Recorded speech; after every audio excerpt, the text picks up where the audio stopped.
8 बजे की 18 breaking news का रुख कर लेते हैं। आज की पहली बड़ी खबर 8 बजे की। पाकिस्तान में आज गिर सकती है इमरान खान की सरकार। पाकिस्तान नेशनल असेंबली में इमरान खान के खिलाफ आज अविश्वास प्रस्ताव पर वोटिंग होगी। नरसंहार की खबर सामने आ रही है। यूक्रेन ने दावा किया है कि माकरीब में 132 यूक्रेनियों के शव मिले हैं। बताया यह भी जा रहा है कि शव माकरीब के गांव में मिले हैं। लोगों की गोली मारकर हत्या की गई है। खबर बड़ी खबर।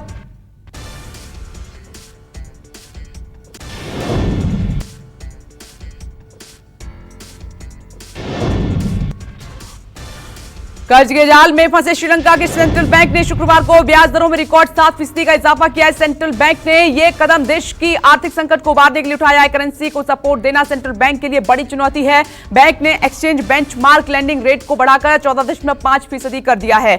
अब आगे एक और बड़ी खबर का जल्दी से रुख कर लेते हैं। 8 बजे की एक और ब्रेकिंग न्यूज। श्रीलंका में पेट्रोल, डीजल, खाने पीने की चीजें, बिजली और दवाइयों की किल्लत को लेकर प्रदर्शन लगातार जारी है। राजधानी कोलंबो में लगातार 6वें दिन भी जोरदार प्रदर्शन हुआ। छात्र, ट्रेड यूनियन, बौद्ध भिक्षुकों की संयुक्त प्रदर्शन पर पुलिस ने आंसू गैस के गोले भी दागे। आगे बढ़ते हैं एक और बड़ी खबर का जल्दी से रुख कर लेते हैं। 8 बजे की एक और ब्रेकिंग न्यूज और यह खबर जम्मू कश्मीर से सामने आ रही है। जम्मू कश्मीर के अनंतनाग और कुलगाम में सुरक्षा बलों और आतंकियों के बीच में मुठभेड़ लगातार चल रही है। अनंतनाग के बिजबेहरा और कुलगाम के चकेसमद इलाके में सुरक्षा बलों ने दो आतंकियों को घेर लिया है। दोनों जगहों पर सुरक्षा बलों और आतंकियों के बीच एनकाउंटर का दौर जारी है। 7वीं बड़ी खबर का रुख करते हैं।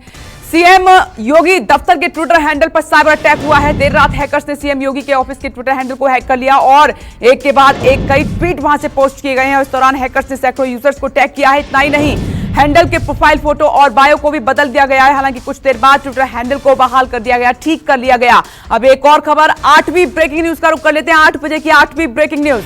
उत्तर प्रदेश में आज 27 सीटों पर एमएलसी चुनाव के लिए मतदान शुरू हो गया है। वोटिंग सुबह 8 बजे से शाम 4 बजे तक होगी। चुनाव में एसपी और बीजेपी के बीच में सीधा मुकाबला है। सीएम योगी वोट देने के लिए गोरखपुर पहुंच गए। बता दें कि यूपी में कुल 36 सीटों पर एमएलसी चुनाव हो रहा है। इनमें से 9 सीटों पर पहले ही बीजेपी उम्मीदवार निर्विरोध जीत चुके हैं। वहीं वोटों की गिनती 12 अप्रैल को होगी। आगे 9वीं बड़ी खबर का रुख करते हैं। केंद्रीय मंत्री और अमेठी से सांसद स्मृति ईरानी आज अमेठी दौरे पर रहेंगी। इस दौरान वो आज अष्टमी के मौके पर देवी मंदिरों में पूजा अर्चना भी करेंगी, साथ ही कई कार्यक्रमों में हिस्सा भी लेंगी। बता दें स्मृति ईरानी सुबह लखनऊ के अमोसी हवाई अड्डे पर पहुंचेंगी। वहां से सड़क मार्ग से होकर अमेठी के गौरीगंज पहुंचेंगी। रहेगी नजर 10वीं बड़ी खबर की ओर बढ़ते हैं। बीजेपी अध्यक्ष जेपी नड्डा 4 दिन के हिमाचल के दौरे पर रहेंगे, जहां वो आज शिमला में रोड शो भी करेंगे। इसके बाद शिमला में ही जनसभा को संबोधित करेंगे जेपी नड्डा। इसके अलावा एक प्रेस कॉन्फ्रेंस भी होगी। हिमाचल प्रदेश में होने वाले विधानसभा चुनाव से पहले ये जेपी नड्डा का दौरा काफी अहम माना जा रहा है। आगे एक और खबर, हिमाचल प्रदेश में आम आदमी पार्टी को बड़ा झटका। आम आदमी पार्टी के हिमाचल अध्यक्ष अनूप केसरी ने बीजेपी का दामन थाम लिया है और केसरी के अलावा संगठन महामंत्री सतीश ठाकुर और ऊना के अध्यक्ष इकबाल सिंह बीजेपी में शामिल हो गए हैं। केंद्रीय मंत्री अनुराग ठाकुर ने सभी को पार्टी की सदस्यता ग्रहण कराई है। तस्वीर आप देख ही रहे हैं। आगे बढ़ते हैं 12वीं ब्रेकिंग न्यूज का रुख कर लेते हैं।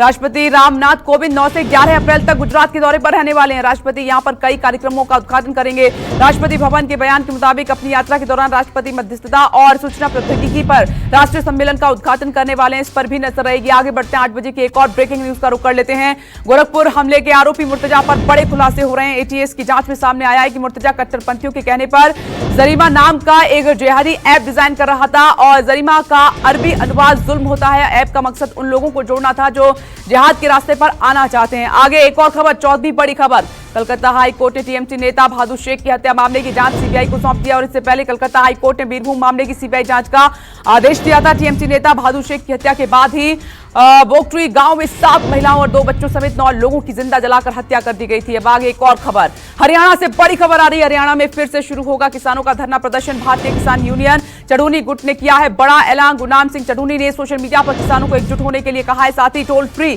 कराने के फैसले की जानकारी भी दी है। चढ़ूनी गुट ने गेहूं पर 500 रुपए प्रति क्विंटल बोनस दिए जाने की मांग की और इस मांग को लेकर भाकियों ने आज 3 घंटे के लिए प्रदेश भर के सभी टोल फ्री करने का ऐलान भी किया है। रहेगी नजर आगे, देश में कोरोना के बढ़ते मामलों ने फिर टेंशन काफी बढ़ा दी है। दिल्ली और हरियाणा समेत देश के 5 राज्यों में कोरोना के मामले बढ़ने से केंद्र सरकार की चिंता बढ़ गई है। केंद्रीय स्वास्थ्य सचिव ने प्रभावित राज्यों को पत्र लिखकर कोरोना निगरानी बढ़ाने के निर्देश दिए। स्वास्थ्य सचिव ने दिल्ली के अलावा हरियाणा, महाराष्ट्र, केरल और मिजोरम के मुख्य सचिवों से 1 सप्ताह के दौरान संक्रमण बढ़ने को गंभीरता से लेने के लिए कहा है। साथ ही उन्होंने नए मरीजों के आसपास क्लस्टर जोन में निगरानी बढ़ाने के अलावा टीकाकरण की रफ्तार बढ़ाने के लिए भी निर्देश दिए हैं। अब आगे एक और खबर का रुख करते हैं। राजधानी दिल्ली से बहुत बड़ी खबर, भीषण गर्मी से जुड़ी हुई है। सितम लगातार जारी रही है। मौसम विभाग ने आज दिल्ली में ऑरेंज अलर्ट जारी कर दिया है। मौसम विभाग के मुताबिक शनिवार को अधिकतम तापमान 42 डिग्री के पार पहुंच सकता है। वहीं शुक्रवार को दर्ज किया गया 41.6 डिग्री सेल्सियस तापमान पिछले 10 साल का सबसे गर्म दिन माना जा रहा है। और दिल्ली में अगले 2 दिन लू चलने की आशंका, इसलिए लोगों को अपना बहुत ख्याल रखना होगा। आगे एक और खबर, राजधानी दिल्ली के आजाद मार्केट की दुकानों में भीषण आग लगी थी और आग से कई दुकानें जलकर खाक हो गई। लाखों के माल का भी नुकसान हुआ है। दमकल की कई गाड़ियों ने आग पर काबू पा लिया है कड़ी मशक्कत के बाद।